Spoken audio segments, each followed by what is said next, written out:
मध्य प्रदेश चुनाव को लेकर बीजेपी ने अपनी चौथी सूची जारी कर दी है।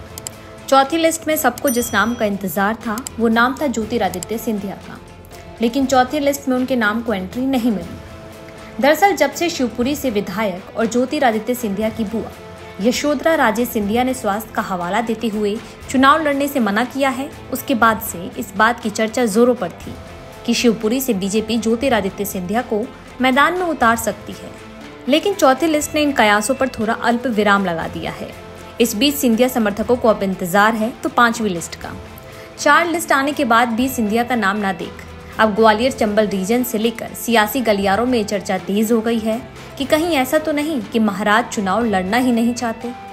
सियासी गलियारों में हो रही इस खुसर पुसर के पीछे जो आधार है और जो तर्क दिए जा रहे हैं, आइए इस पर बात कर लेते हैं।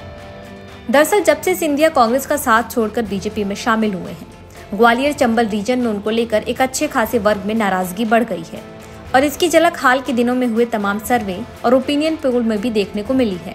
एबीपी सी वोटर के ओपिनियन पोल के मुताबिक इस बार ज्योतिरादित्य सिंधिया के गढ़ में बीजेपी को बड़ा नुकसान हो सकता है।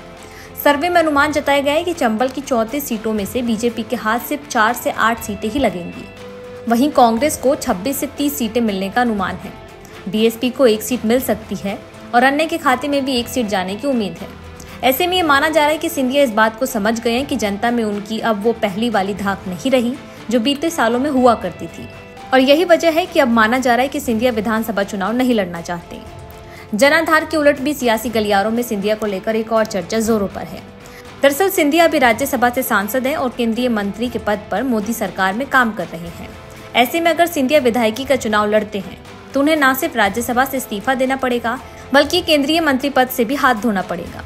और इतना सब कुछ करने के बाद अगर सिंधिया विधानसभा चुनाव के लिए मैदान में उतरते हैं और 2019 लोकसभा चुनाव की तरह विधानसभा को चुनाव हार जाते हैं तो उन्हें एक साथ कई झटके लग सकते हैं। राज्यसभा और केंद्रीय मंत्री का पद खोने के साथ साथ सिंधिया सीएम पद की दावेदारी भी गंवा सकते हैं। इन्हीं सारे अनुमानों को देखते हुए ये अटकलें लगाई जा रही हैं कि सिंधिया खुद एमपी विधानसभा का चुनाव नहीं लड़ना चाहते। हालांकि अब ये तो वक्त ही बताएगा कि सिंधिया को लेकर लगाई जा रही इन सियासी अटकलों का आधार कितना